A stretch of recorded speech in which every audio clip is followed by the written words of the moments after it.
I heard that. I heard that. Somebody made a joke about how we missed the line for Black Adam. The line, said line, said line. Oh boy. Don't pause. Press play. Don't pause.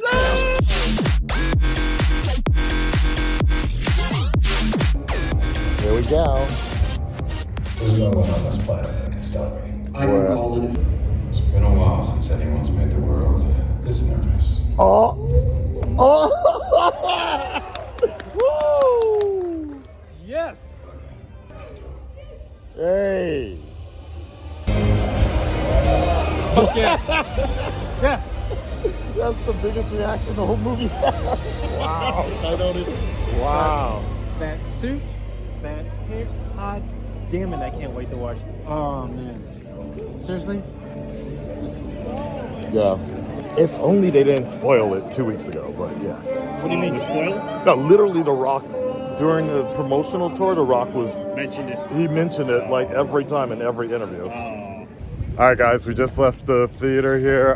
You already saw DC Sun's reaction, basically to the one and only thing, Adrian. I dozed off a bit, and he said, "Oh, you woke up for the Superman part, the main part of the movie." Yeah, I was like, "Yep, basically." So now we kind of see why The Rock was basically spoiling the end credits. But it was all right. It was all right. Adrian, anything you want to say about the movie? How'd you like it? First impressions? First impressions? Yeah. It had nuggets of an interesting story. I'm not sure the actor who's played Hawkman. He was great. Yeah, I thought it was good. Yeah. Carried the movie? He carried the movie. I think so, yeah. It's weird because you think he'd be the more charismatic actor other than The Rock, but Right. he was the breakout star of the movie. Okay, fair enough. And the movie suffers from all the MonsterVerse BS. Oh. It's like we don't need all the filler, non-important characters like the mother and the son, Fair enough. and a bunch of, Hollywood. I mean, Halloween outlet skeletons running around at the end of the movie.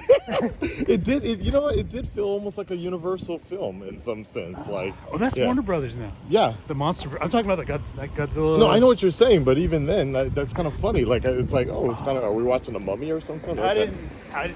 Yeah. But you was entertained?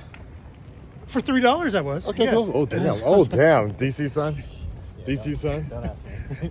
No, I mean, no. I need more time. to process it. Yeah. The movie. What's your first impression though? That's all. I know. Obviously, we know you like the end credits scene. All right, let me ask this question. Being that we're in Japan. That obvious? Yeah. Being that we're in Japan. Okay. Was it worth $3, or would you have? Yeah, Okay, but would you kick yourself if you paid IMAX prices and see it in Japan Oh, on December 2nd? that's a good question. I wouldn't. No. And I'm not gonna go see it again.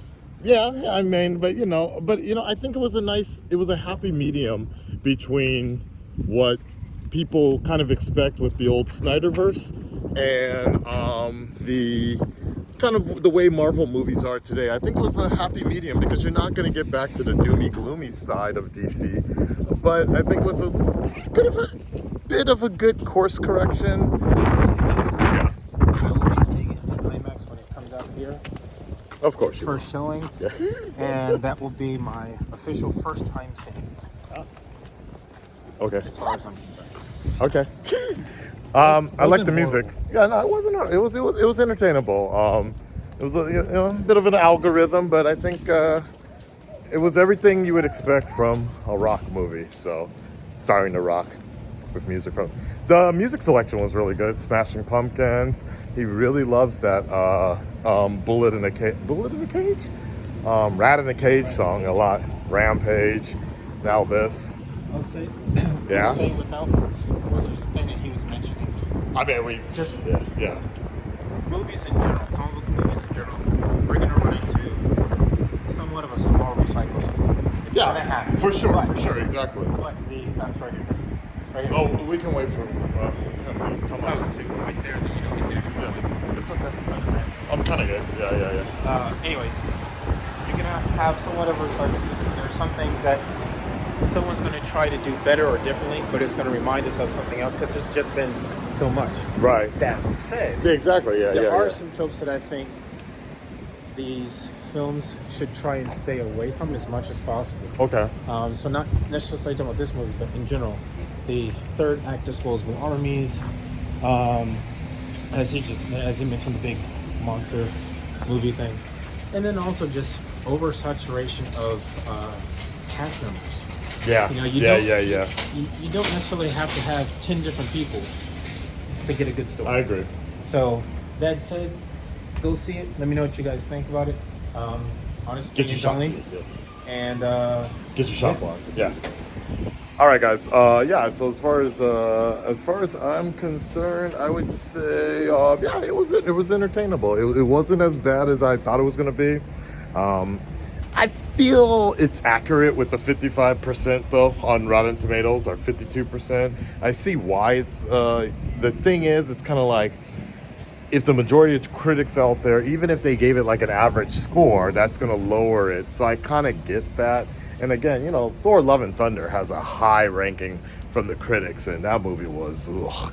But in regards to, for me, I was entertained. A little laggy. It honestly felt like it could have been 90 minutes. It didn't. The movie did not need to be longer, like DC Sun was saying. You know, kind of oversaturation of cast. They could have cut it down a lot more. The whole Kondo, Wu-Tang, throw up the rock, man.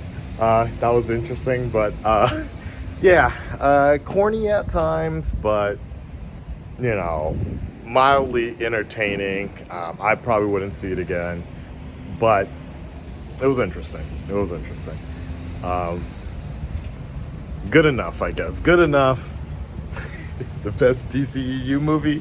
It's like I said, it's a happy medium. It's a happy medium of kind of embracing some of the stuff that would work with the DCEU in the past. And you saw a lot of Snyderisms there, but you also saw a lot of Marvelisms there. I feel it was the happy medium and kind of the best that we're gonna get for the future of DC films for now. Red Red Nation, stand up, speak up. We'll talk to you on the next one. We're out. Schlock.